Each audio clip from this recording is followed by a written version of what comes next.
5 de abril de 2024. Curso de teología. Estábamos comentando los primeros capítulos del Génesis, ¿no? Eh, o sea, en la primera clase, después de la introducción, comentamos el primero y después leímos segundo y tercero, si no me equivoco, ¿no? Pero no sé si terminamos de comentarlo, creo que no. ¿Alguien se acuerda dónde estábamos? No, profe, la verdad que ya no me acuerdo. ¿No? Em, recuerden que había dos relatos de la creación, ¿no? Que en uno se narra la creación. Ahora sí te vemos. Em, en uno se narra la creación en 6 días, ¿no? En el sexto día está la creación del ser humano. Y después, a partir de 2.5, se narra, hay un segundo relato de la creación. Eso recuerdo que lo leímos, pero no recuerdo si lo comentamos. ¿Se acuerdan que dijimos que era diferente del primero? ¿En qué sentido era diferente? ¿Se acuerdan? Como el estilo, el carácter del relato tiene rasgos diferentes, en particular en cuanto se refiere a la creación del hombre, ¿no? Porque en el primer capítulo el texto es muy sintético. Dice, hagamos al hombre a nuestra imagen, conforme a nuestra semejanza. Tenga potestad sobre los peces del mar, las aves de los cielos y las bestias, sobre toda la tierra y sobre todo animal que se arrastra sobre la tierra. Y creó Dios al hombre a su imagen, a imagen de Dios lo creó. Varón y hembra los creó. Bueno, y comentamos esto que es central en este texto de la imagen y semejanza, ¿no? ¿Qué quiere decir imagen y semejanza? Alguien me acuerdo que lo dijo. Quizás podría repetirlo. ¿Por qué el hombre, en qué sentido está hecho a imagen y semejanza de Dios? O sea, tiene rasgos que comparte con Dios, a pesar de que evidentemente hay en el relato una neta diferencia, porque evidentemente Dios es el creador y el hombre es alguien hecho, creado de la nada, como habíamos evidenciado en la primera clase, ¿no? Entonces el hombre es una criatura, por tanto tiene una diferencia ontológica radical respecto de Dios, y sin embargo está hecho a imagen de Dios, o sea, tiene como los rasgos estructurales, podríamos decir, que son propios de Dios. ¿Cuáles son esos rasgos estructurales? Inteligencia y voluntad.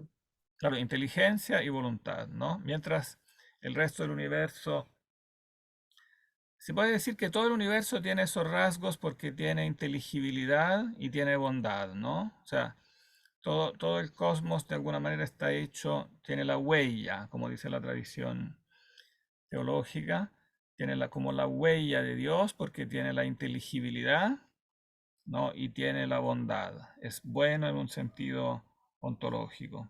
Pero el ser humano tiene estos mismos rasgos, pero en un sentido activo, en el sentido de semejante a Dios. No es solo inteligible, sino inteligente, ¿no? Y no es solo bueno en el sentido de amable, sino que puede ser bueno activamente, ¿no? En el sentido que activamente ama, es sujeto, es un sujeto, es una persona, de la palabra que después la teología occidental él le atribuirá a Dios, ¿no? Que es un solo Dios, pero tres personas. Y cada una de estas personas refleja una de estas características estructurales, ¿no? El ser, el entender y el querer.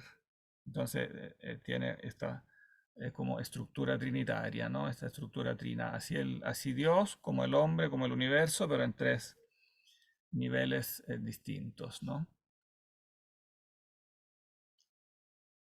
Y en cambio, en el segundo relato, ¿qué caracteriza el segundo relato cuando se empieza a decir que Dios crea el hombre de la tierra? ¿Qué rasgo tiene este segundo relato diferente al primero?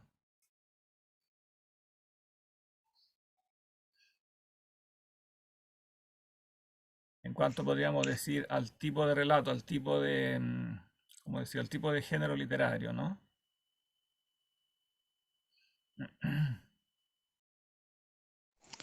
En cuanto al género literario, eh, digo, la primera parte del Génesis parece más seguir la estructura de tipo mito, mientras de repente lo segundo sigue una, ¿cómo decirlo? Una narración distinta.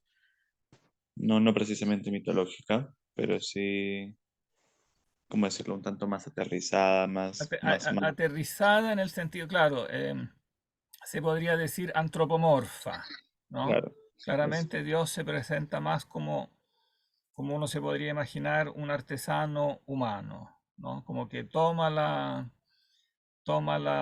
arcilla de la tierra y modela en el primer relato, que probablemente es más reciente, probablemente el primero que se agregó, el primero probablemente fue lo último que se agregó al libro del Génesis, ¿no?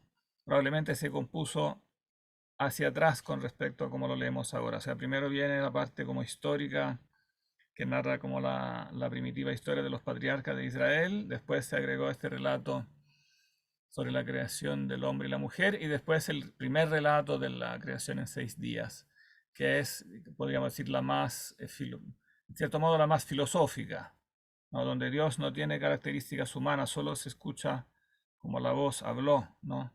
Dios dijo, y así fue, la acción es como instantánea. En cambio aquí tiene que obrar con las manos, ¿no? Tiene que tomar la arcilla de la tierra, modelar al hombre. Es interesante que no lo habíamos subrayado la vez pasada, que también el nombre de Dios es, cambia en este segundo relato, porque se unen dos nombres, Yahvé, Dios, ¿no? Al comienzo se habla solamente de Elohim, no, ¿cómo se hace? Quiero evidenciarlo. Ahí. En el comienzo de la narración se habla de Elohim. En el principio creó Dios los cielos y la tierra. Esta palabra Elohim es como un poco un nombre general de Dios. O sea, significa Dios en un sentido más general, en el sentido que también otros pueblos tienen esta palabra y se la aplican a Dios. Incluso tienen la curiosidad de que está en plural. O sea, claramente en el relato es un solo Dios, pero retoma un antiguo plural, porque en el uso arcaico había muchos dioses, eran politeístas, ¿no? Y entonces se mantiene como este plural, pero tienen la curiosidad que se aplica a un solo ser. O sea, ya ha habido como ha habido este cambio al monoteísmo. Israel ya claramente es monoteísta, pero en la forma gramatical conserva este plural. Bueno, y eso se refleja después, parece que eso tampoco lo dijimos cuando comentamos el verso 26, pero es importante. Se refleja en este plural hagamos, ¿no? Mientras en todo el resto se usa el singular, en el verso 26, cuando se crea al hombre, se usa el plural, ¿no? Hagamos al hombre a nuestra imagen. Entonces, bueno, en esto después la tradición cristiana verá ya como una anticipación de la Trinidad. O sea, que en Dios, o sea, hay un motivo por el cual se sigue usando este plural para Dios, aun cuando es un solo Dios, porque aun siendo un solo Dios, sin embargo, son tres personas, ¿no? Entonces, se explicaría así el uso de este plural. Pero en el capítulo 2, en cambio, se une el nombre Elohim, que traduce el castellano Dios, con Yahvé, que es el nombre más específico del Dios de Israel. Es como el nombre más como histórico que iba asociado a la memoria de los fundadores de Israel, de los patriarcas de Israel. Y entonces se juntan los dos nombres, Yahvé, Dios. A veces las Biblias traducen el Señor Dios, ¿no? No es fácil saber qué significa exactamente Yahvé. Algunos lo relacionan con la raíz del verbo ser, tendría que ser emparentado con el verbo ser, y eso estaría en relación con la famosa declaración que hace Dios a Moisés cuando habla en la zarza ardiente, que eso lo leeremos hoy día mismo, en un rato más. Entonces ahí lo podemos comentar. Pero parece que la raíz ya también tiene que ver con un pronombre personal, mi, como mi Dios. O sea, sería porque como dirá después el Dios de Abraham, no, es el Dios de los padres, o sea, tiene una pertenencia a un pueblo. Ahí ahora empieza este perro, no se entiende nada.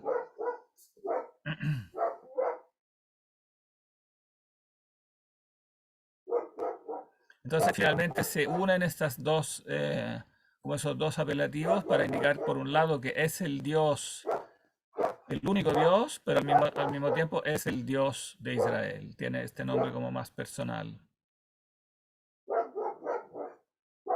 Voy a cerrar un poquito la ventana porque este perro mete mucho ruido.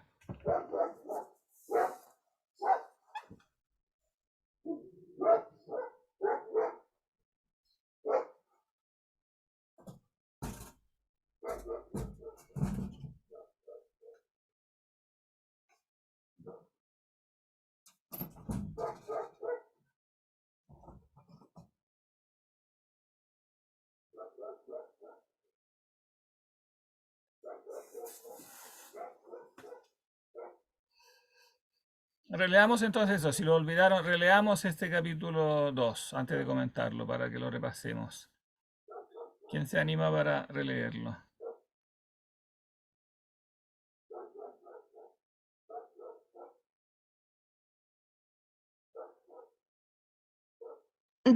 Y fue así, ¿verdad, profe? Lee a partir del 2, no, 2:4, Entonces, como el segundo relato de la creación, el día en que hizo. ya. Ok. El día en que hizo Yahvé Dios la tierra y los cielos. 5. No había aún en la tierra arbusto alguno en el campo y ninguna hierba del campo. Había germinado todavía, pues Yahvé Dios no había hecho llover sobre la tierra, ni había hombre que labrara el suelo. Pero un manantial brotaba de la tierra y regaba toda la superficie del suelo. Entonces Yahvé Dios formó al hombre, Adán, con polvo, Adama, del suelo, e insufló en sus narices aliento de vida y resultó el hombre un ser viviente. Luego plantó Yahvé Dios un jardín en Edén, al oriente, donde colocó al hombre que había formado. Yahvé Dios hizo brotar del suelo toda clase de árboles deleitosos a la vista y buenos para comer. Y en medio del jardín, el árbol de la vida y el árbol de la ciencia del bien y del mal. De Edén salía un río que regaba el jardín y desde allí se repartía en 4 brazos. El uno se llama Pisón, es el que rodea todo el país de Havilá, donde hay oro.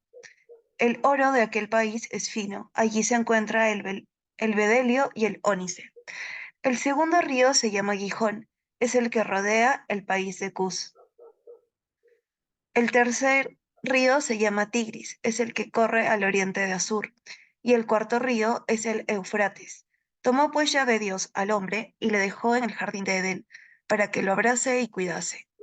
Y Dios impuso al hombre en este mandamiento: de cualquier árbol del jardín puedes comer, mas del árbol de la ciencia, del bien y del mal no comerás, porque el día que comieres de él morirás sin remedio. Dijo luego Yahvé: no es bueno que el hombre esté solo. Voy a hacerle una ayuda adecuada. Y Yahvé Dios formó. Ay, me perdí, profe. Perdón, es que yo puse una parte, sí. No es bueno que el Ya. hombre esté solo. Y Yahvé Dios formó del suelo todos los animales del campo y todas las aves del cielo y los llevó ante el hombre para ver cómo los llamaba y para que cada ser viviente tuviese el nombre que el hombre le diera. El hombre puso nombres a todos los ganados, a las aves del cielo y a todos los animales del campo. Mas para el hombre no encontró una ayuda adecuada. Entonces Yahvé Dios hizo caer un profundo sueño sobre el hombre, el cual se durmió, y le quitó una de las costillas, rellenando el vacío con carne. De la costilla de Yahvé Dios había tomado del hombre forma una mujer, y la llevó ante el hombre. Entonces éste exclamó: esta vez sí que es hueso de mis huesos y carne de mi carne. Esta será llamada Isha,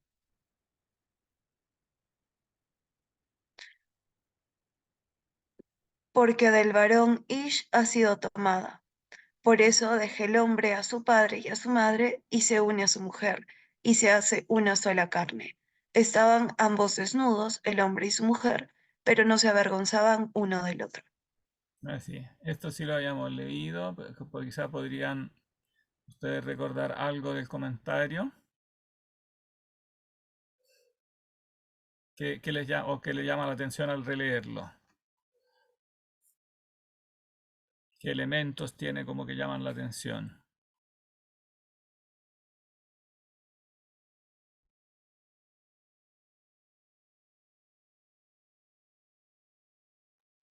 En este caso podría ser el jardín del Edén, el árbol de la ciencia del bien y el mal, de repente. Ah, Y claro, el jardín del Edén, claramente aquí es un elemento muy importante, ¿no? Primero Dios hace el hombre, ¿no? De la tierra. Claro, no, hay evidentemente una diferencia en la secuencia cronológica. En el primer relato, las criaturas están ordenadas, como podríamos decir, en términos, diríamos nosotros, de historia de la evolución. Primero vienen los peces, después los animales terrestres, ¿no? Las aves, y después finalmente los mamíferos, ¿no? Y el hombre. Aquí en cambio viene primero el hombre, ¿no?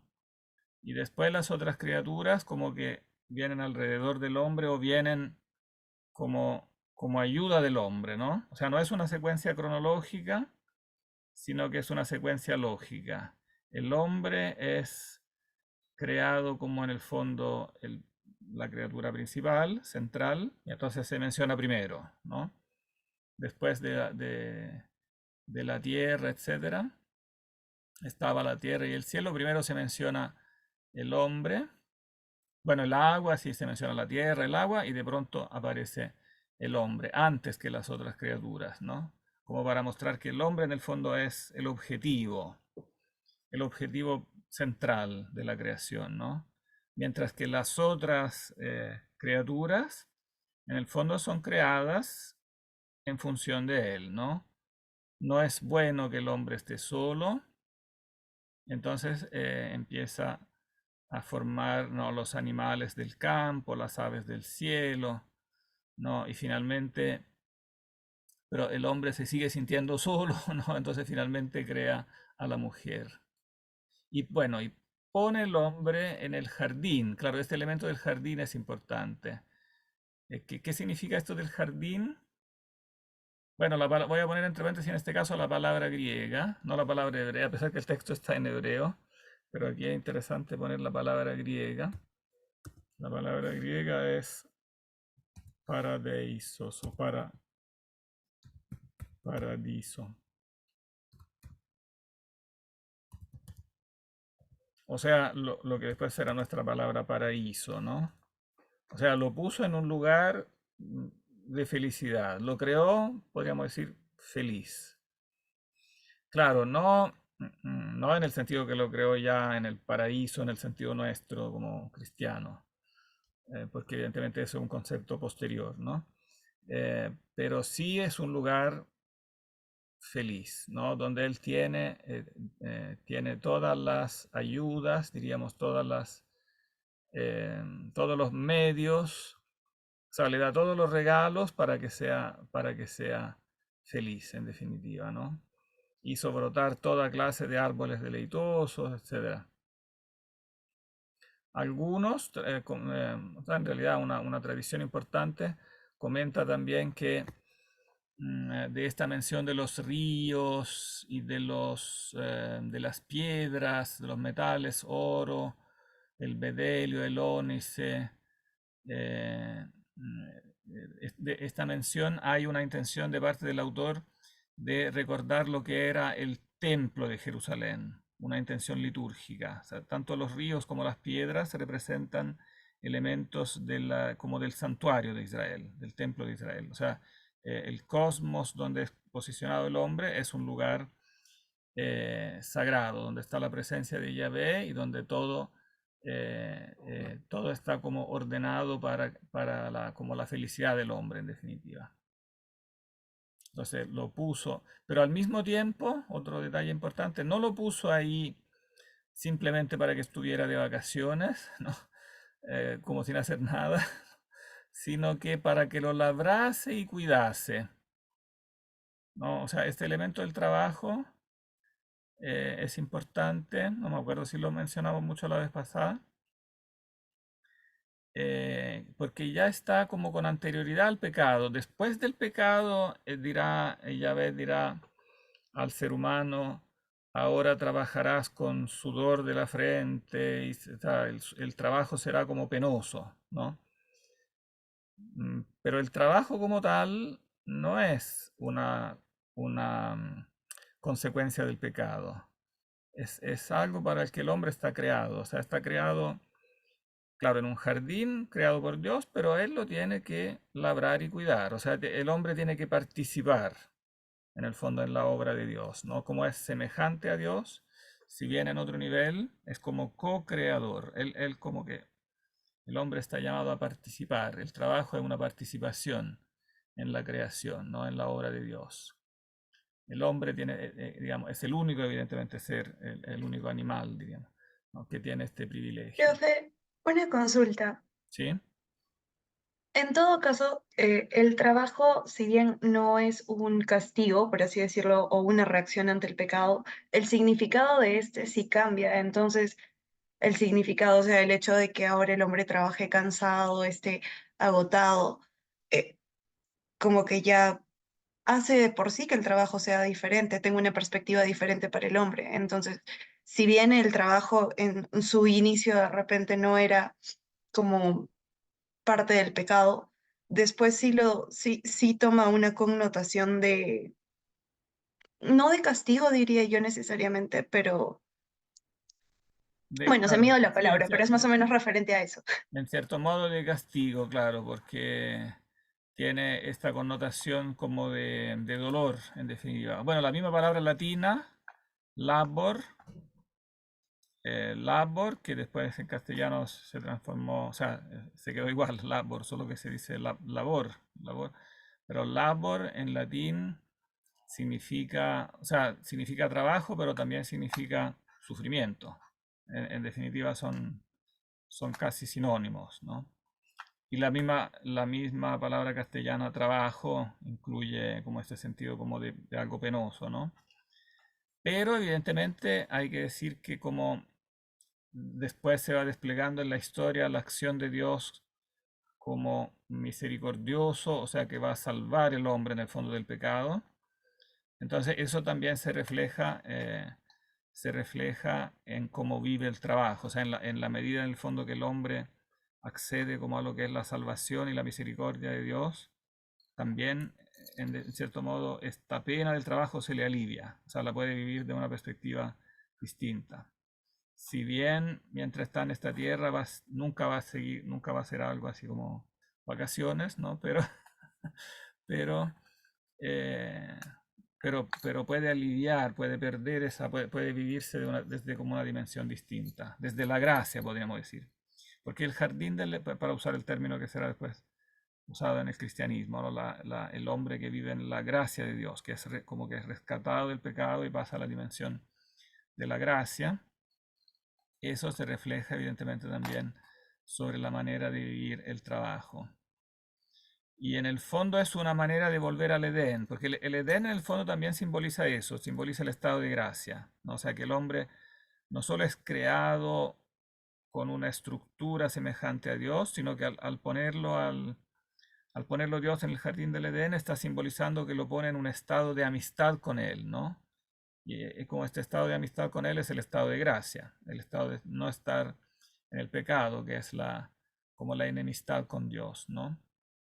Entonces la gracia, como la remisión del pecado, en cierto modo es un volver al Edén en esta vida ya, antes digamos, de la muerte, antes de ir al cielo después, ¿no?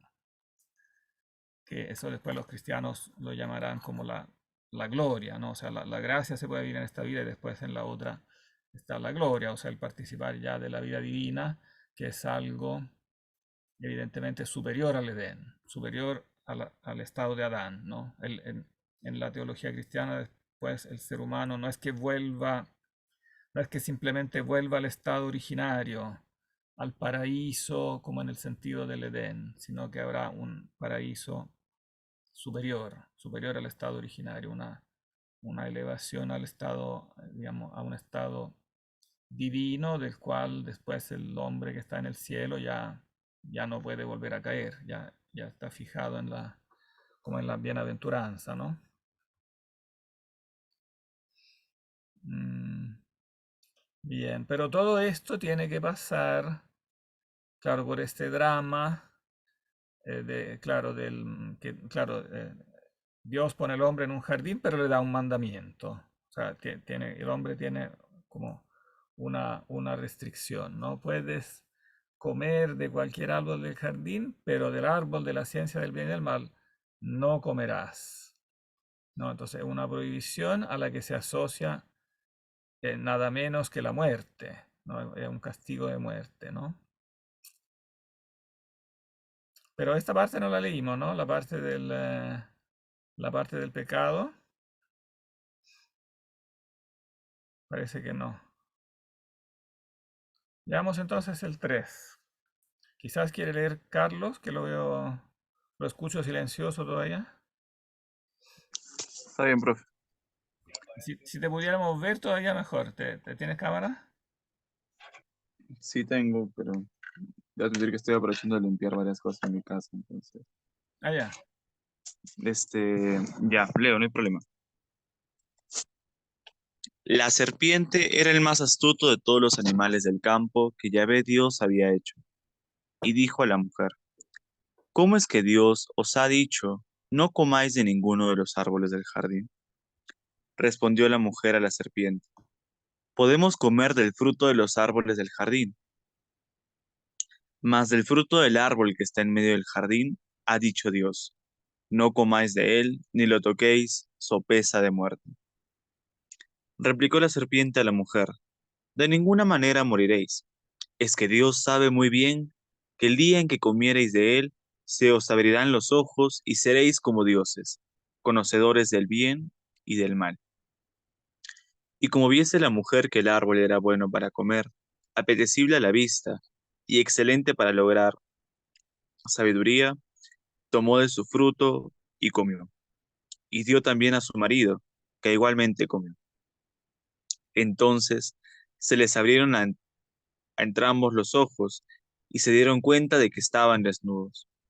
Y cosiendo hojas de higuera, se hicieron unos ceñidores. Oyeron luego el ruido de los pasos de Yahvé Dios, que paseaba por el jardín a la hora de la brisa. Y el hombre y su mujer se ocultaron de la vista de Yahvé Dios por entre los árboles del jardín. Yahvé Dios llamó al hombre y le dijo, ¿dónde estás?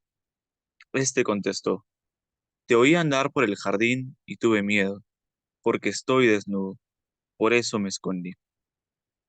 Él replicó, ¿quién te ha hecho ver que estabas desnudo? ¿Has comido acaso del árbol que te prohibí comer? Dijo el hombre, la mujer que me diste por compañera me dio del árbol y comí. Dijo pues Yahvé, dijo pues Yahvé Dios a la mujer, ¿por qué lo has hecho? Y contestó la mujer, la serpiente me sedujo y comí. Entonces Yahvé Dios dijo a la serpiente, por haber hecho esto, maldita seas entre todas las bestias y entre todos los animales del campo. Sobre tu vientre caminarás y polvo comerás todos los días de tu vida. Enemistad pondré entre ti y la mujer, y entre tu linaje y su linaje. Él te pisará la cabeza mientras acechas tú su calcañar. A la mujer le dijo, tantas haré tus fatigas, cuantos sean tus embarazos. Con dolor parirás los hijos. Hacia tu marido irá tu apetencia, y él te dominará. Al hombre le dijo, por haber escuchado la voz de tu mujer y comido del árbol del que yo te había prohibido comer, maldito sea el suelo por tu causa. Con fatiga sacarás de él alimento todos los días de tu vida. Espinas y abrojos te producirá, y comerás la hierba del campo.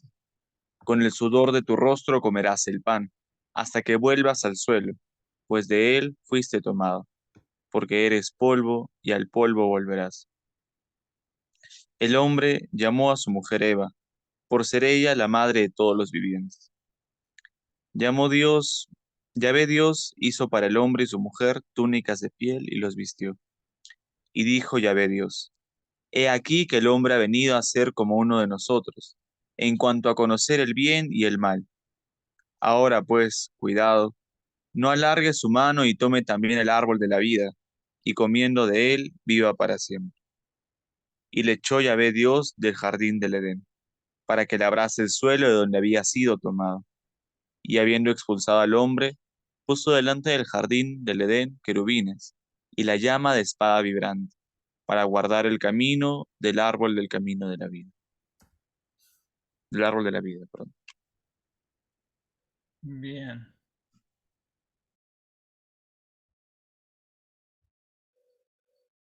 Y Viviana podría resumir. Resumir, comentar, profesor.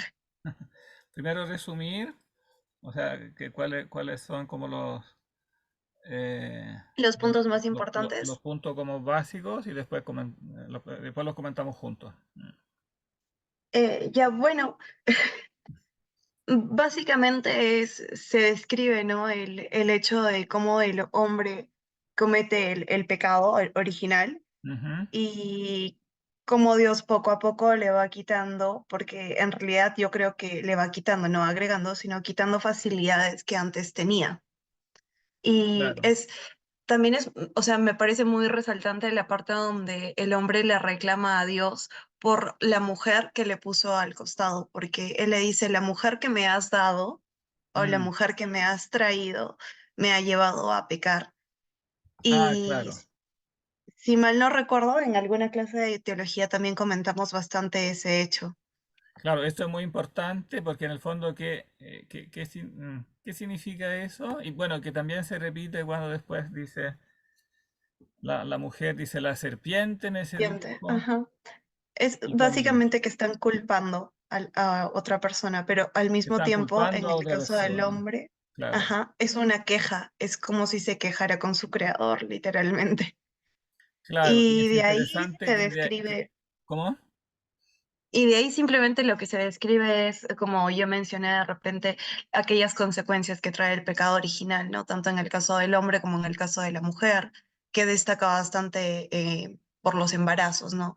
Que menciona que tendrá dolores y padecerá. Claro, con dolor parirás. Eso vamos a comentarlo en un momento. Pero volviendo a lo primero que dijiste, hay que subrayar que también el propio tentador, ¿no? O sea, la serpiente parte, en cierto modo, lo primero de su estrategia es culpar a Dios, ¿no? O sea, decir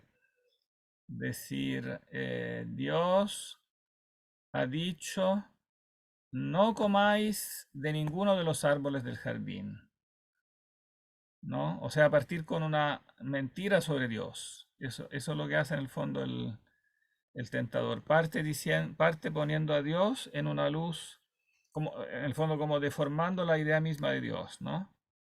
Porque Dios es quien ha creado el hombre bueno, le ha dado cosas buenas, pero el tentador parte diciendo lo contrario, ¿no? O sea, como que Dios es malo, o sea, no tanto como malo, pero en el fondo un poco tiránico, ¿no? No es un padre, diríamos, bueno, sino que es como un patrón, como alguien que está más bien preocupado de sus intereses, ¿no? Como está preocupado de defender como su propiedad, y como que hubiera puesto al hombre en el jardín como un empleado, pero que no tiene que tocar nada, ¿no? Entonces es como esa idea de Dios deformada, que un poco también es la idea de Dios que los diferentes pueblos encontraban en el paganismo, ¿no? La idea de Dios como alguien que es superior al hombre, pero que de algún modo se dedica como a tiranizar al hombre, como que él es como el patrón con relación al siervo, ¿no? Los seres humanos son como siervos de Dios en el sentido que tienen que trabajar para Él, por ejemplo, darle sacrificios, por ejemplo, si uno lee, no sé, la Ilíada, los poemas homéricos, ¿no? Los dioses reciben de los hombres sacrificios, y como si realmente comieran de esa carne, ¿no? Que los hombres les preparan como ofrenda, como si ellos mismos disfrutaran de algo que viene del trabajo del hombre, ¿no? Entonces eso, claro, es una idea de Dios que en el fondo rebaja a Dios, no permite ver quién es realmente Dios y lo pone de algún modo en competencia, como en competencia con el hombre, como si Dios fuera alguien preocupado con un patrón, un tirano o un aristócrata preocupado de mantener sus propios privilegios, ¿no? Que él necesita como cobrar esos impuestos y para mantener su estatus, etcétera, y está como preocupado de que el hombre lo viole, como que viole este estatus diferente. De hecho, en la mitología, en la antigua mitología griega son importantes estos relatos donde los hombres intentan, como por ejemplo los gigantes que empiezan a subirse al Olimpo, ¿no? Y Zeus que le lanza rayos para repelerlos, o sea, está preocupado de mantener su reino, su poder. O por ejemplo Cronos, el padre de Zeus, que es destronado por Zeus, o sea, los dioses son superiores, pero su dominio no es tan firme, tan seguro, por lo tanto tienen que estar preocupados como de la competencia de otros, incluyendo los seres humanos. Entonces, esta manera de ver a Dios que en cierto modo nos surge como espontánea, porque espontáneamente nos imaginamos Dios de una manera un poco humana, ¿no? Un poco antropomorfa. Entonces fácilmente, como Él es superior a nosotros y nos domina de algún modo, entonces lo imaginamos como un dominio tiránico. Y esto es lo que precisamente el elemento que trata de explotar la serpiente. Ahora, lo curioso es que de esta serpiente no se nos dice nada, ¿no? O sea, no se sabe de dónde salió. Entonces, esto teológicamente es algo que puede ser esclarecido solo con elementos que aquí no están explícitos, ¿no? ¿Cómo se interpreta esta serpiente en la teología generalmente? ¿Con quién se le identifica? No es simplemente, evidentemente no es simplemente un animal, ¿no? Con el diablo, ¿Y quién es el diablo? Lucifer, ¿Y quién es o la qué es? tentación, ¿Cómo? tentación, tentación. Tentación es su acción, ¿no? Pero él Sí. en su naturaleza, ¿cómo se configura como qué es? Es un ángel Un caído. ángel caído. Claro, Ajá. es un ángel, ¿sí? ¿Y qué es un ángel?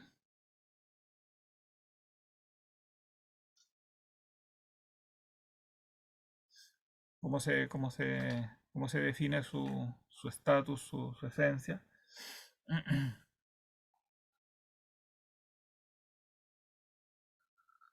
¿Qué significa la palabra ángel? Esa es una palabra griega, ¿no saben el significado? Ángel es un mensajero. O sea, la palabra ángel indica su función de ser mensajero hacia los hombres, ¿no? Pero si quisiéramos preguntarnos cuál es su esencia, qué dice la teología de la esencia del ángel? ¿Qué es el ángel en esencia? Es alguien que también tiene, bueno, inteligencia, de hecho dice es el más astuto, y también tiene una voluntad, o sea, es una naturaleza como incorpórea, según la teología. Evidentemente esto se ha sacado de otras partes, no, digamos, no aparece aquí, pero aparece sí en otras páginas bíblicas. Em, es una naturaleza incorpórea, pero personal, ¿no? Que tiene también inteligencia y voluntad. Y es caído. ¿Qué significa caído o cómo cae?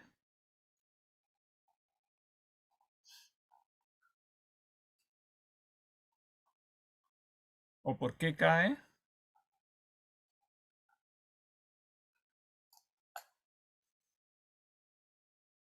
Comete evidentemente un pecado, pero ¿en qué consiste su pecado? ¿O cuál es su pecado? El pecado de Adán y Eva, dice el profesor.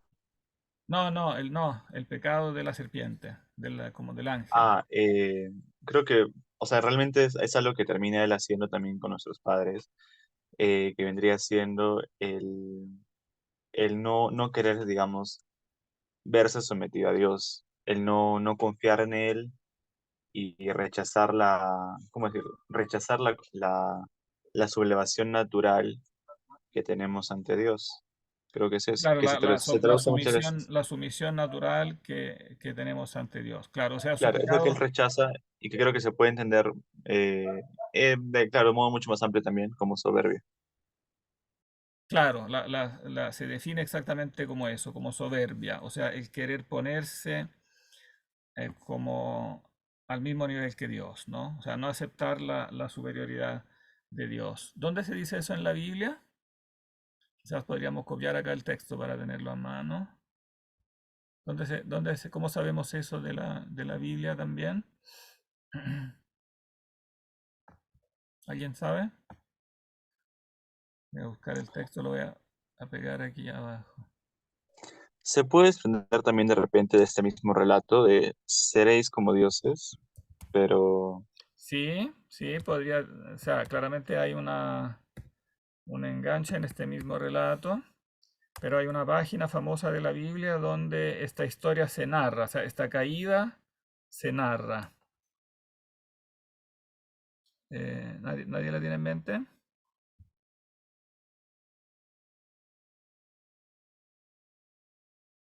Voy a copiarlo aquí abajito para tenerlo como en el mismo archivo.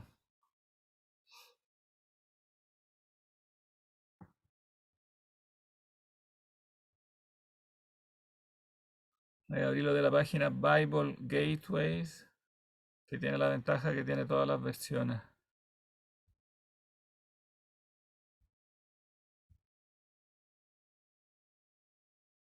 No voy a copiar todo el texto porque es largo, pero el punto central.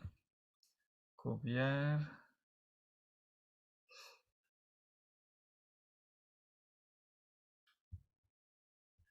Lo vamos a pegar aquí a continuación.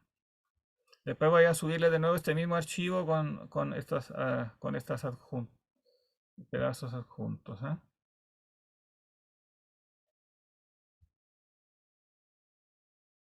Apocalipsis. ¿Pueden verlo?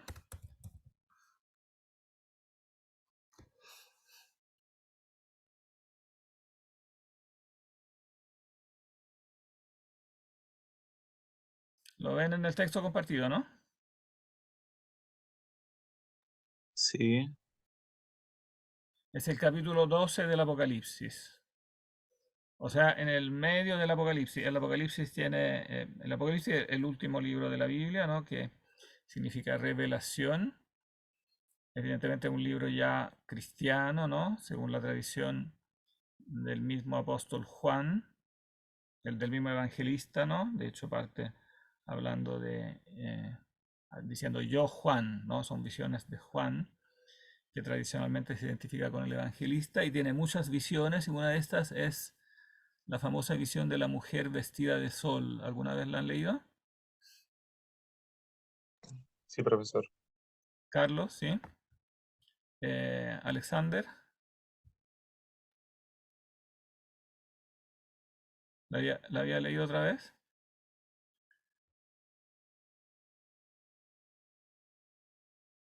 ¿Aló? Profe, ¿quiere que la lea? El Apocalipsis. Sí, sí. La primera pregunta era si ya la habías leído. No, profe, o sea, no tal cual. He Ah, escuchado ya. Ah, entonces las partes. tú léela entonces. Ya. Apocalipsis. Apareció en el cielo una gran señal, una mujer vestida del sol, con la luna debajo de sus pies y sobre su cabeza una corona de 12 estrellas. Y estando encinta, clamaba con dolores de parto, en la angustia del alumbramiento. También apareció otra señal en el cielo. He aquí un gran dragón escarlata que tenía 7 cabezas y 10 cuernos, y en sus cabezas 7 diademas, y su cola arrastraba la tercera parte de las estrellas del cielo y las arrojó sobre la tierra. Y el dragón se paró frente a la mujer que estaba para dar a luz, a fin de devorar a su hijo tan pronto como naciese.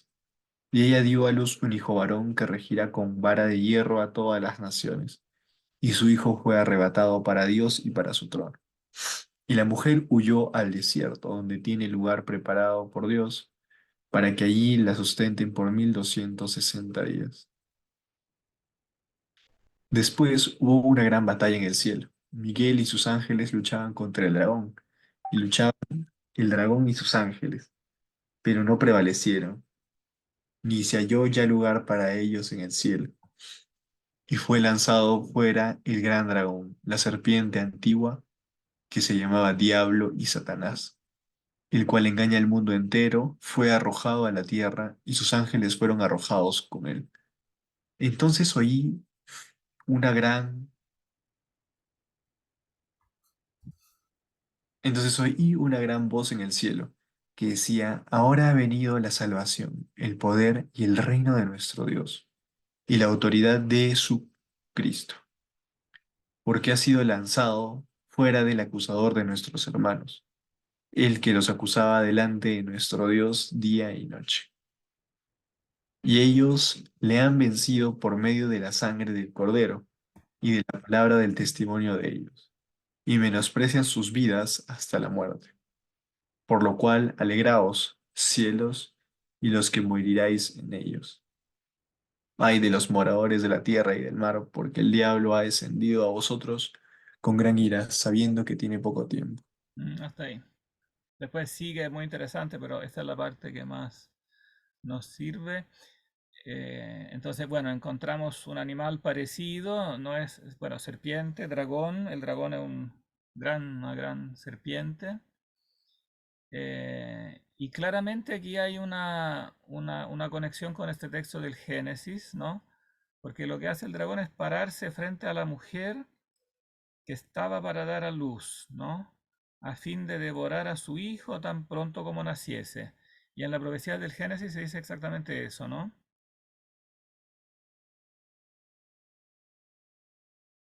Enemistad pondré entre ti y la mujer, entre tu linaje y su linaje, ¿no? O sea, tu descendencia y su descendencia. Él, o sea, tu descendencia, te pisará la cabeza, pero esta tu descendencia como que se concentra en un singular, o sea, como lo ha interpretado la tradición cristiana, pero ya antes la tradición mesiánica judía, él, que es descendiente de la mujer, no, finalmente coincide con él, que es el hijo, que tiene estas características mesiánicas, ¿no? Un hijo varón que regirá con vara de hierro a todas las naciones, ¿no? O sea, se trata del futuro, o sea, aquí en el Génesis se está profetizando ya como el nacimiento del Mesías, ¿no? O sea, en el momento del pecado ya se profetiza el nacimiento como del Salvador, del Redentor, que tiene estas características regales del Mesías. Y el dragón lo que quiere es devorarlo, pero no lo logra, ¿no? Porque es arrebatado para Dios y para su trono. Tiene como un poder especial y el dragón no lo puede alcanzar. Bueno, y evidentemente la tradición cristiana verá en esto también un paralelismo entre mujer y mujer, o sea, entre Eva y María, ¿no? La que será la que alumbrará al Mesías. Por eso en la tradición teológica este pedacito aquí es muy importante, ¿no? Este versículo 15 y se le llama el protoevangelio, o sea, el primer anuncio del nacimiento del Mesías, del Redentor, que se da ya en el momento mismo del pecado, o sea, sigue inmediatamente a la maldición. Dios maldice la serpiente, maldice la mujer, maldice al hombre, pero al mismo tiempo preanuncia la salvación, ¿no? Él te pisará la cabeza y tú acechas su calcañar. O sea, tú seguirás siendo una amenaza, acecharás el calcañar, pero él terminará aplastando de la cabeza. O sea, finalmente él tendrá la victoria, la última palabra. Mm. Oh, ¿qué otra cosa sobre la maldición llama la atención? ¿En qué consiste finalmente la maldición? Resumiendo, ¿qué ocurre como consecuencia del pecado? En resumen, perdemos los dones preternaturales. Perdemos los dones preternaturales, es decir, traducido a términos más coloquiales. Eh, Algunos atributos de nuestra condición original de criaturas los perdemos, tal sea como la ausencia de sufrimiento y de dolor, el pleno conocimiento y relación con el Señor, entre otros. Claro, pero finalmente también tiene unas como consecuencias propiamente físicas, ¿no? Y primero que todas, la muerte, ¿no? La muerte entra en el mundo, porque el hombre había sido creado, es cierto que había sido creado de la tierra, por lo tanto no era un ser como por su propia naturaleza puramente espiritual, pero había sido creado en el fondo, podríamos decir, con la perspectiva de la inmortalidad, ¿no? Y esta perspectiva, no me atrevería a decir había sido creado directamente inmortal, pero con esta perspectiva de la inmortalidad, ¿no? Y en cambio esta perspectiva, claro, se rompe porque la muerte... ¿Aló?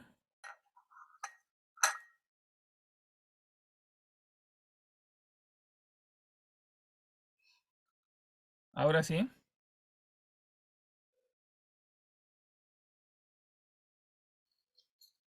¿Se escucha? Sí, profesor. Parece que yo me había desconectado. Sí, profe.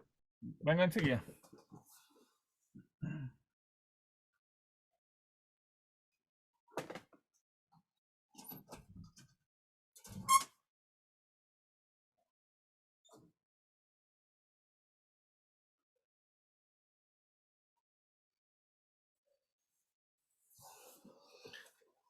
Oh, terminando, antes de abandonar el texto del Apocalipsis, para terminar de comentar eso, me gustaría que me comentaran algo de la batalla. ¿Qué pasa en esta batalla?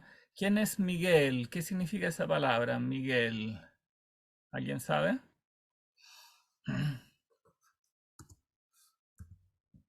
Fuerza de Dios, creo. No, significa ¿quién como Dios?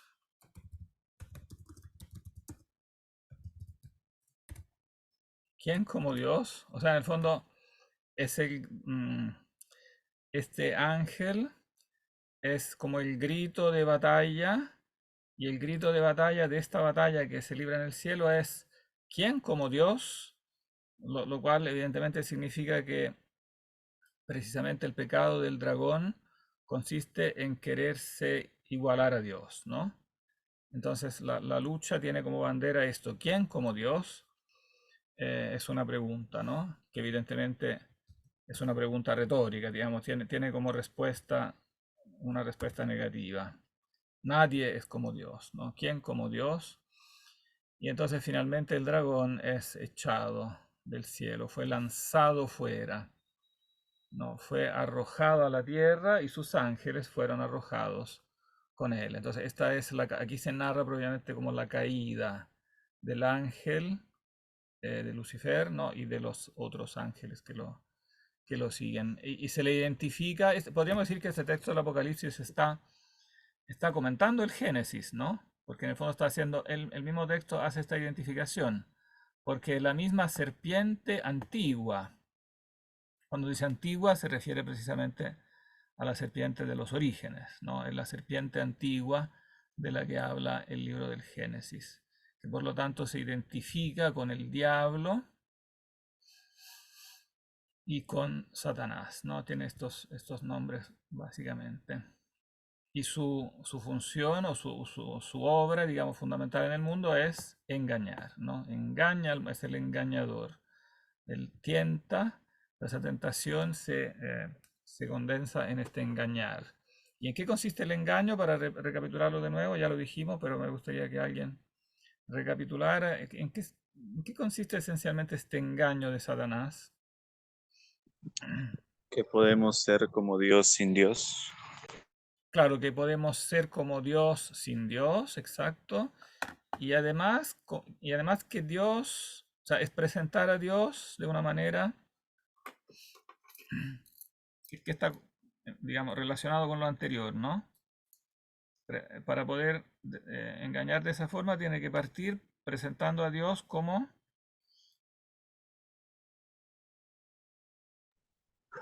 Perverso.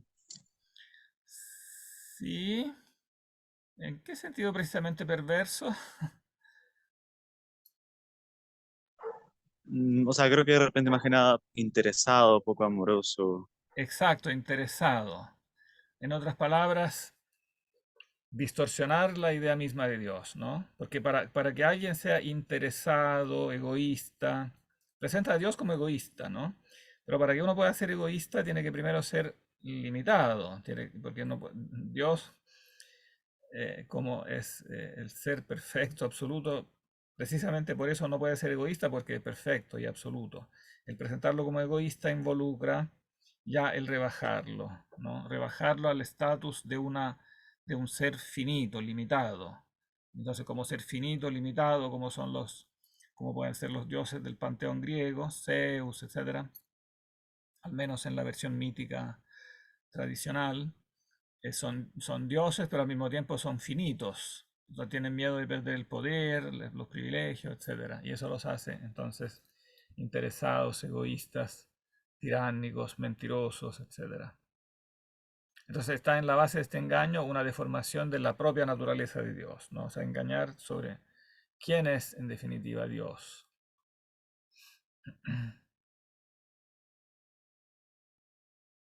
Mm, ¿Qué más hay interesante en estas maldiciones?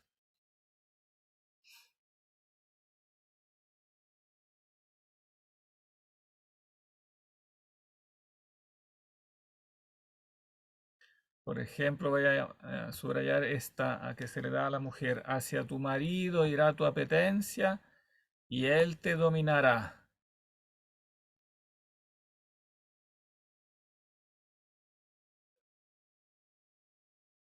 ¿Qué ocurre aquí entonces?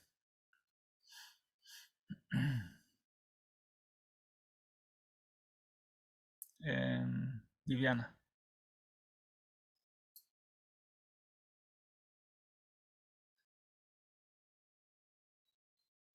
¿Aló? Sí se le escucha, profe, pero no sabría qué decir. Profe, disculpe, me estaba sirviendo una taza de café. ¿Me podría repetir la pregunta, por favor? Ah, ya, ya, perfecto. Sí, la pregunta es por qué se refería a la mujer. A la mujer le dijo, estábamos intentando comentar la maldición a la mujer. Tantas haré tus fatigas cuantos sean tus embarazos, con dolor parirás los hijos, hacia tu marido irá tu apetencia y él te dominará. Ya comentamos eso del dolor, del parto, etcétera, pero me gustaría terminar de comentar esto. Hacia tu marido irá tu apetencia y él te dominará. ¿Qué Bueno, significa en esto? primera instancia me sorprende bastante, porque creo que nunca lo había leído y sí me sorprende mucho.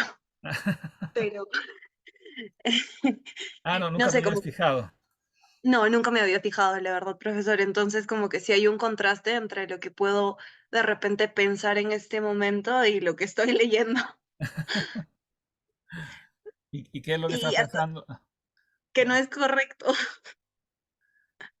Que no es O sea, correcto. ¿En qué por sentido lo no es menos la correcto? parte de él te dominará suena a como si la mujer al casarse ya le perteneciera al marido, estuviera bajo su dominio, como lo dice la palabra. Claro, ¿y por qué ocurre eso? Porque se supone que ella es la que, por así decirlo, tienta al hombre a que cometa el pecado, ¿no? La que lo seduce hasta cierto punto Ah, para eso, como castigo por, como consecuencia. como O por lo menos en consecuencia. este momento así lo veo.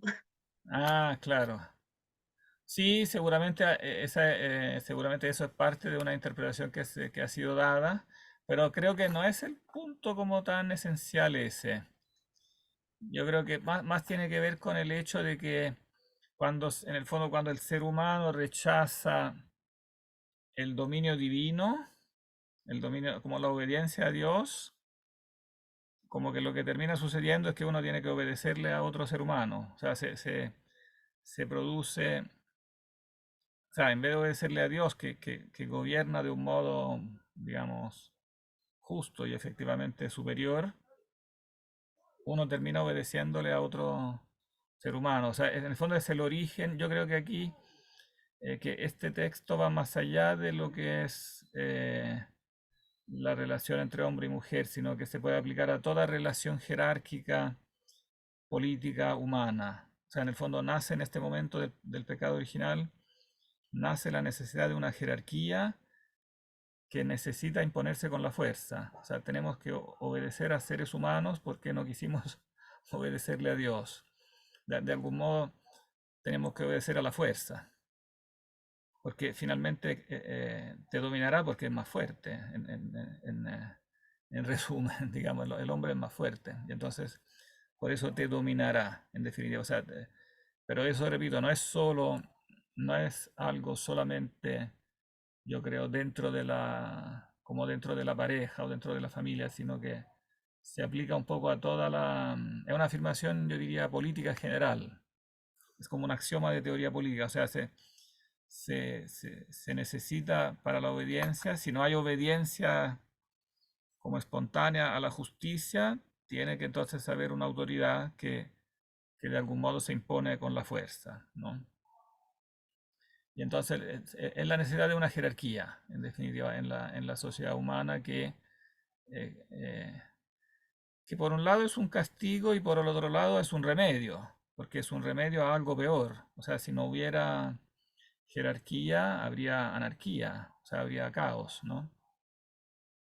Si no hay, claro, si no hay ejército, si no hay policía, digamos, pueden ser vistas como cosas antipáticas, ¿no? El uso de la fuerza, pero si no hay eso, la cosa es peor todavía. Hay completo caos en la sociedad o en la familia, donde sea, en cualquier sociedad, ¿no? Entonces es, de algún modo, al mismo tiempo el castigo y como el remedio, de alguna manera.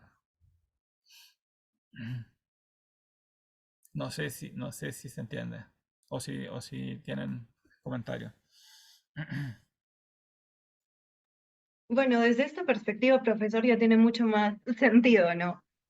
Viéndolo como el hombre y no clasificándolo en sexos, hace razón el hecho de pensar que si es que no obedecemos bueno, es que no le llamaría obediencia, ¿no? Pero básicamente si no obedecemos o si no nos dejamos, mejor dicho, si no alabamos, por así decirlo, a Dios, vamos a terminar dominados por otro hombre. Entonces sí tiene bastante sentido y lo vemos en todos los ámbitos.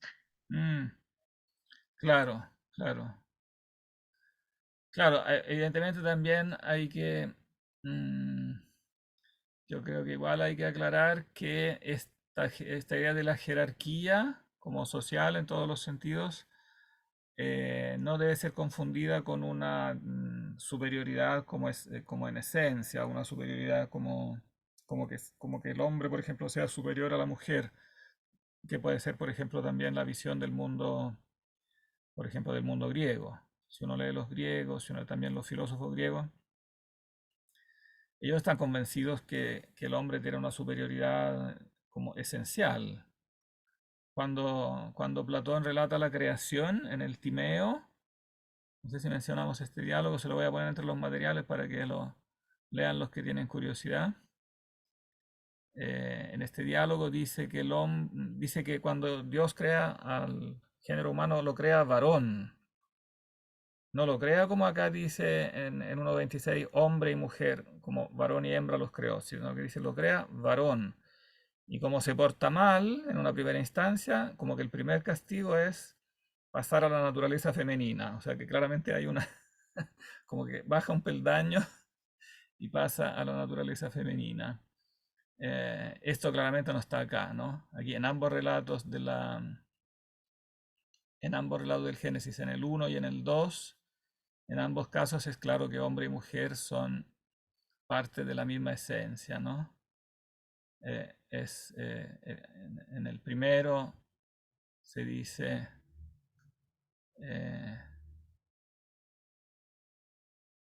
creó el hombre a su imagen, a imagen de Dios lo creó, varón y hembra los creó, o sea, son creados los dos juntos a imagen de Dios, ¿no? Por lo tanto tienen el mismo como estatus, la misma esencia, la misma dignidad. Y lo mismo en términos más antropomorfos, como en términos, si quieren, más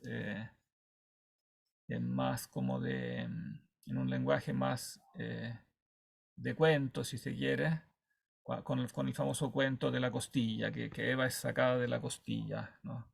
Que también simboliza lo mismo, es de la misma esencia, es hueso de mis huesos y carne de mi carne, es de mi misma esencia.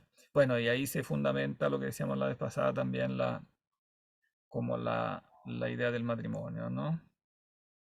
Deja el hombre a su padre y a su madre y se une a su mujer y se hacen una sola carne, pasan a ser,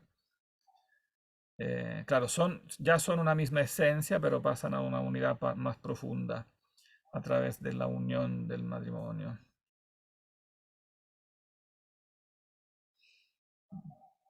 De nuevo lo contrasto con Platón. Cuando Platón habla del matrimonio, para él el matrimonio es visto como algo inferior a la amistad masculina. Para él, como que como el paradigma más elevado de amor es el amor entre hombres, es como la amistad entre dos hombres. El matrimonio sí, está bien, sirve para procrear, pero es como una relación en un nivel inferior.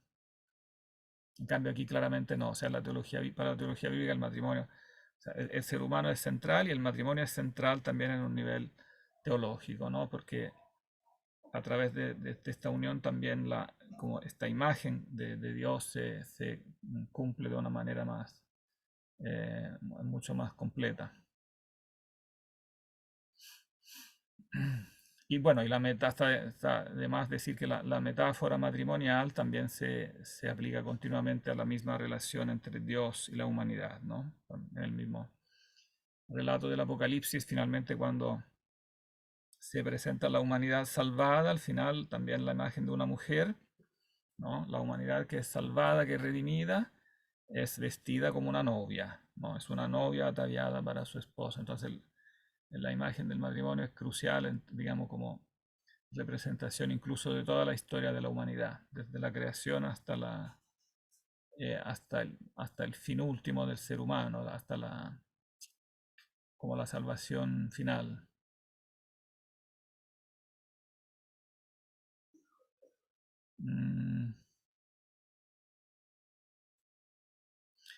Bueno, hacia tu marido irá tu apetencia. Bueno, aquí también esto de la apetencia, digamos, evidentemente hay un cambio con el pecado de lo que son las apetencias, o sea que lo que son los deseos naturales de alguna manera empiezan a estar como viciados, ¿no?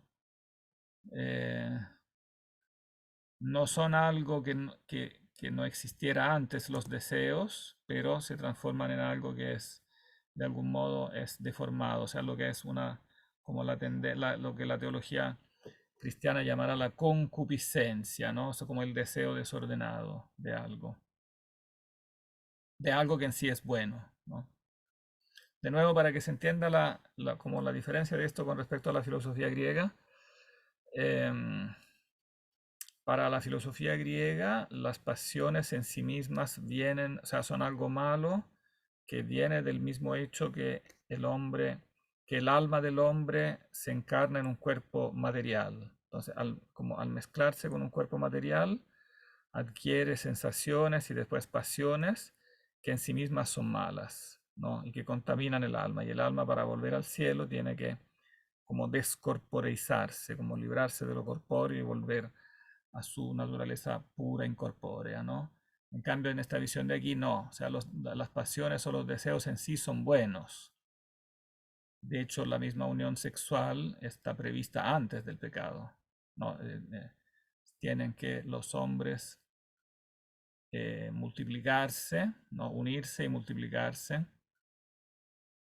El hombre se une a su padre y su madre, y antes había dicho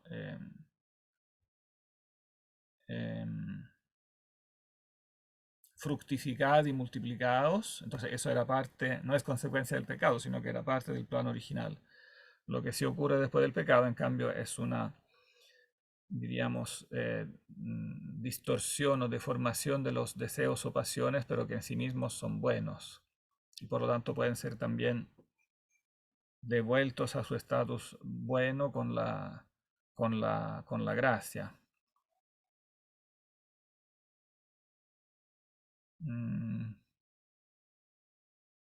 Bien. ¿Qué significa esto? No lo hemos comentado.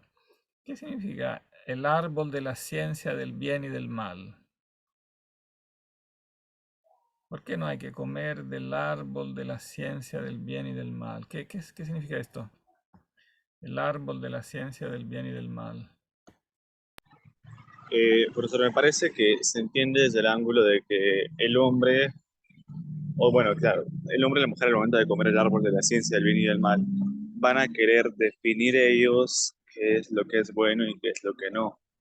Entonces empezarían a vivir según su propio código moral, digamos. Claro, en el fondo ellos, en este sentido, sustituirse a Dios en cuanto al criterio mismo de la ciencia del bien y del mal, claro. No en el sentido de, claro, comer del árbol de la ciencia del bien y del mal no significa adquirir como la capacidad de discernir entre el bien y el mal. Claramente no significa eso, ¿no? Porque eso sería contradictorio con el relato, porque para poder ellos comer necesitan ya tener criterio para distinguir el bien y el mal, ¿no? Claramente eso viene de nacimiento, de creación, del libre albedrío viene esta capacidad de discernir entre el bien y el mal. Pero comer del árbol de la ciencia del bien y el mal significa, como tú dijiste, arrogarse como la autoría de decidir qué es bueno y qué es malo, ¿no? Y en cambio esta autoría la tiene Dios. ¿Por qué la tiene Dios? ¿Qué es exactamente esta autoría que tiene Dios de decidir qué es bueno y qué es malo? Lo pregunto porque eso también puede interpretarse de una manera correcta o incorrecta. ¿En qué sentido Dios es el autor, o sea, es quien decide qué cosa es bueno y qué cosa es malo? O sea, ¿en qué sentido no hay que interpretar eso y en qué sentido sí hay que interpretar eso? Dirían ustedes. O sea, profe, me parece que no hay que interpretarlo en el sentido de que Dios tiene un libre antojo, digámoslo así, de definir lo que a su conveniencia o interés es bueno o malo, sino más bien debe interpretarse como que Dios, siendo creador, conocedor y sobre quien se sostiene toda la existencia, siendo él en sí mismo bueno, quien sabe, conoce y puede referir lo que es bueno y lo que es malo.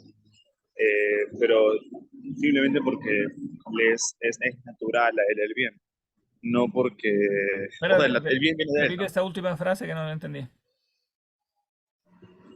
Digo que el bien es propio de su naturaleza divina, digamos.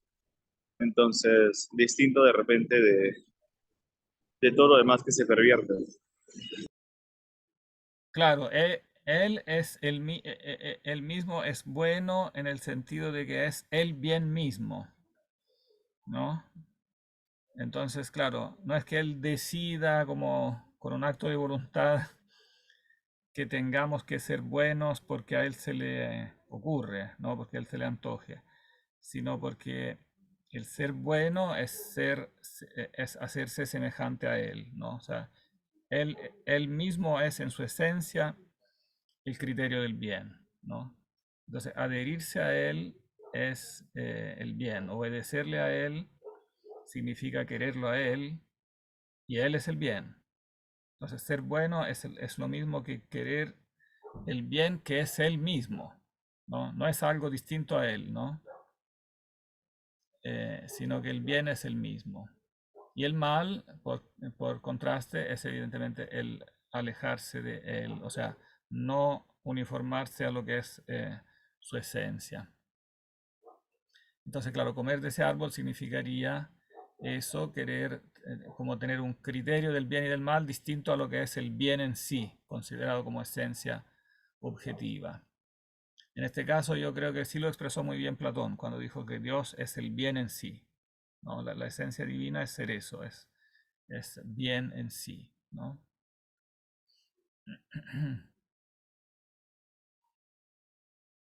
Bien.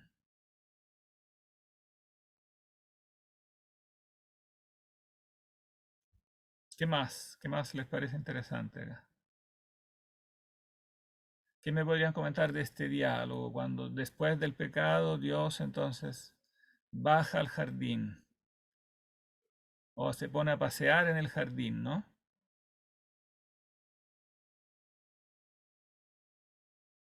Se paseaba por el jardín a la hora de la brisa. Claro que es como otro rasgo como antropomorfo que es característico de este relato, ¿no?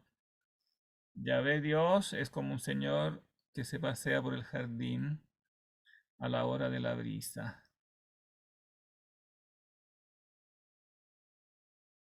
Y el hombre y su mujer se ocultaron, ¿no?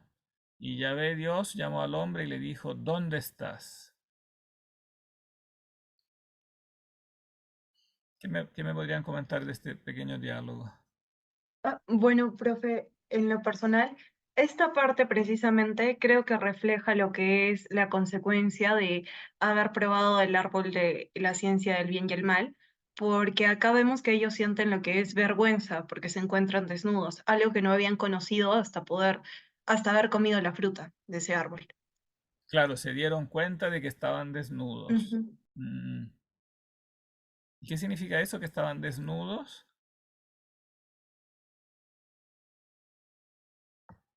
¿O qué significa eso de que sienten vergüenza?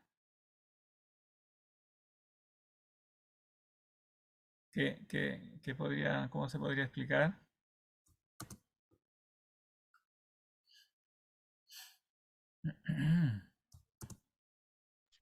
Podríamos de repente verlo como que se conoce lo que es la malicia, porque comienzan a verse de una manera diferente a la que se veían.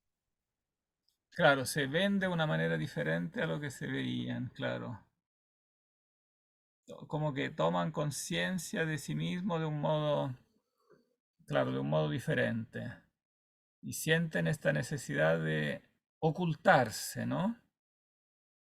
Que también es otra cosa bien curiosa que hacemos los seres humanos, intentar ocultarnos de Dios, ¿no? En el fondo, este relato así tan aparentemente tan ingenuo, ¿no? Porque dice cómo pueden, o sea, como raro, como imaginarse Dios como un señor que pasea en el jardín y ellos como tan ingenuos que se ocultan de la vista de Yahvé Dios, bien sabiendo que eso es absurdo, que no pueden ocultarse realmente de Dios, ¿no? Pero al final es lo que hacemos todos, ¿no? Seguimos, seguimos imaginándonos a Dios como de esta forma antropomorfa y al alejarnos de Él intentamos ocultarnos, ¿no? Intentamos ocultarnos de Dios. Pero ya ve Dios, ¿no? Llama al hombre y le dice, ¿dónde estás? ¿No? ¿Dónde estás? O sea, en el fondo, en esta situación como de lugar, ¿dónde estás? Ya ve Dios quiere, claro, no es que realmente quiere él saber dónde está el hombre, sino quiere que el hombre se dé cuenta de dónde, como de dónde está. Hay una historia de un rabino muy interesante que comenta dónde está. Se la voy a subir para que la lean.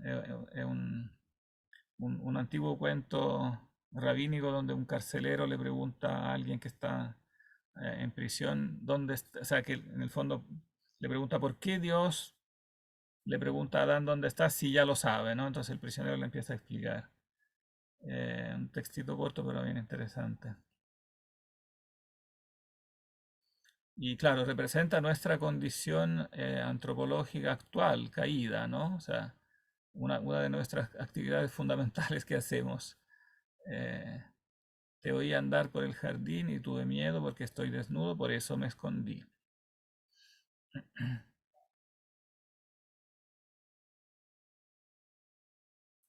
quien, como dirá después el Evangelio de San Juan, que usa mucho como esta metáfora de la luz y la tiniebla, quien está en en la verdad, viene a la luz, ¿no? Para que se vean sus obras. Y quien no está en la verdad se esconde, ¿no? Para que sus obras. Entonces, claro, el hombre tiene libre albedrío para cometer el mal, pero después, inevitablemente, eh, como necesita esconderse, ¿no? No puede tolerarlo. En el fondo, tiene que escondérselo en un nivel más profundo, tiene que escondérselo a sí mismo. En el fondo nos escondemos de nosotros mismos, porque no podemos tolerar. Digamos, el mal es una situación que en sí misma es contradictoria, no la podemos tolerar. Y entonces tendemos a esconderla.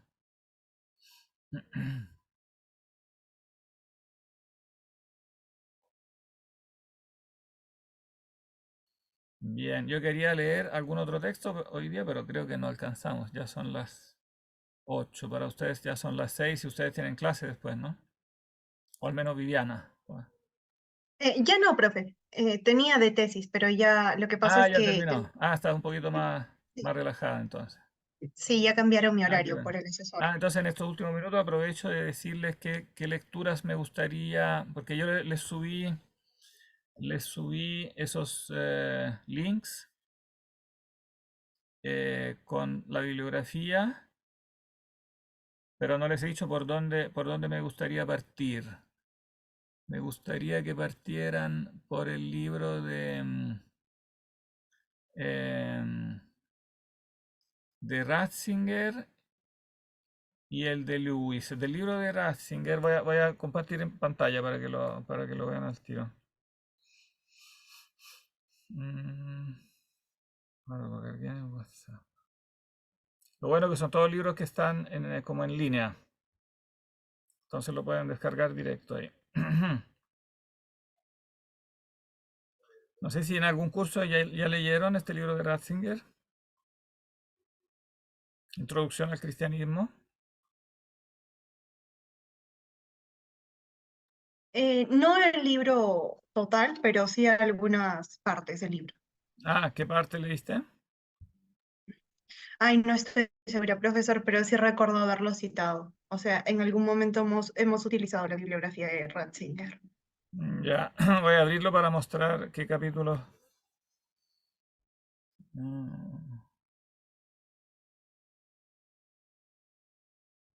Déjame compartir.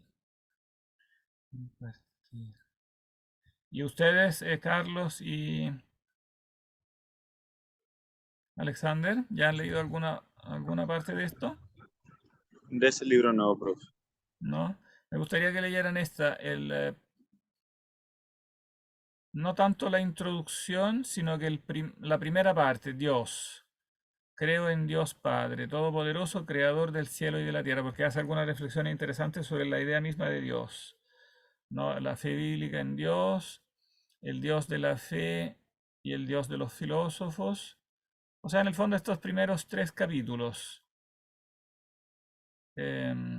Cuestiones preliminares, la fe bíblica en Dios.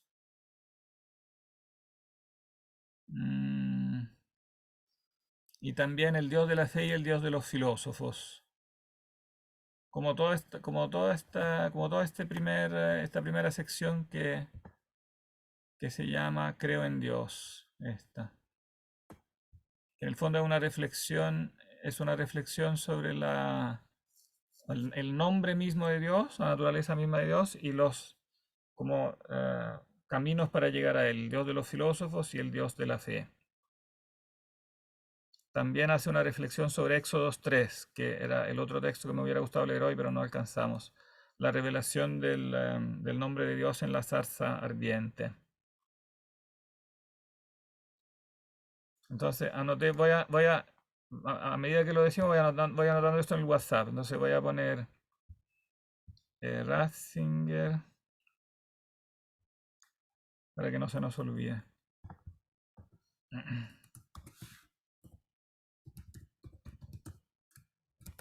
Dios. O sea, parte 1. Dios.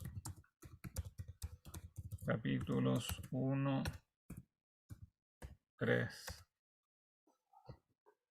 Después me gustaría que leyeran del de Lewis. ¿Alguien ha leído este libro de Lewis? Este Mero Cristianismo. No, profesor. Ah, ese es muy bueno. Recomiendo leerlo entero, pero así como lectura para introducirnos, bastarán los primeros, ahí, los primeros capítulos, ahí les voy a indicar. Dejar,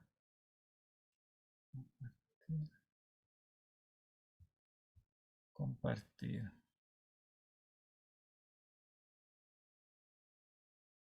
Que esta también es una reflexión sobre la ley. Claro, como hablamos ahora del pecado original, ¿no? La ley de la naturaleza humana, la realidad de la ley, lo que hay tras la ley, y tenemos motivo para estar inquietos. En el fondo, este libro primero. Voy a poner Lewis, Mero Cristianismo, libro primero.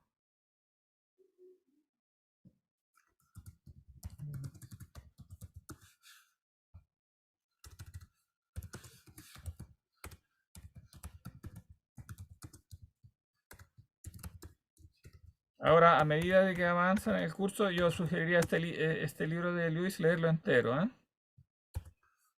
Como para partir esta primera parte, pero después aconsejaría seguir, porque todo el libro es muy bueno, muy claro, y yo diría también muy simple, no genera especiales como dificultades. El estilo que tiene es muy claro. Bien, no sé si tienen alguna pregunta finalmente. No, profesor. ¿No? ¿Todo claro? Y en cambio, como texto, o sea, como en la lectura bíblica, lo que yo recomendaría es seguir o sea, leer entero Génesis y Éxodo, o releerlo si lo han leído, para tener como una base de estos dos libros que son como básicos, que después todos los demás libros de la Biblia de una u otra forma hacen referencia a partes fundamentales de Génesis y de Éxodo. Entonces, como fuente básica, leer eso, Génesis y Éxodo. Y como bibliografía secundaria, eso que dijimos, Ratzinger y Lewis. Eso. ¿Les parece demasiado? ¿Está bien?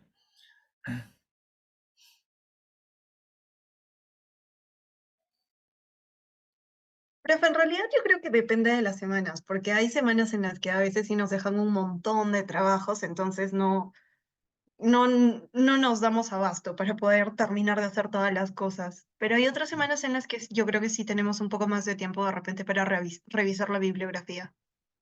Claro, entonces esa es la idea, sí, porque aquí está esto que yo recomiendo, claro, no es tan rígido, en el sentido que no es que no es que la próxima semana vamos a tomar un examen de eso, sino que la idea es que vayan avanzando, que no dejen todo para el último.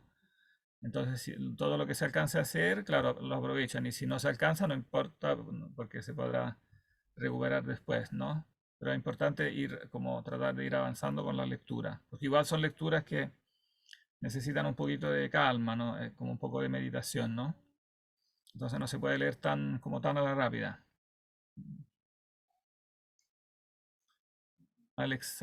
Carlos tiene que retirarse. Sí, sí, vamos a terminar aquí porque ya estamos en la hora. Bien. Entonces, cualquier duda que tengan, ahí me escriben.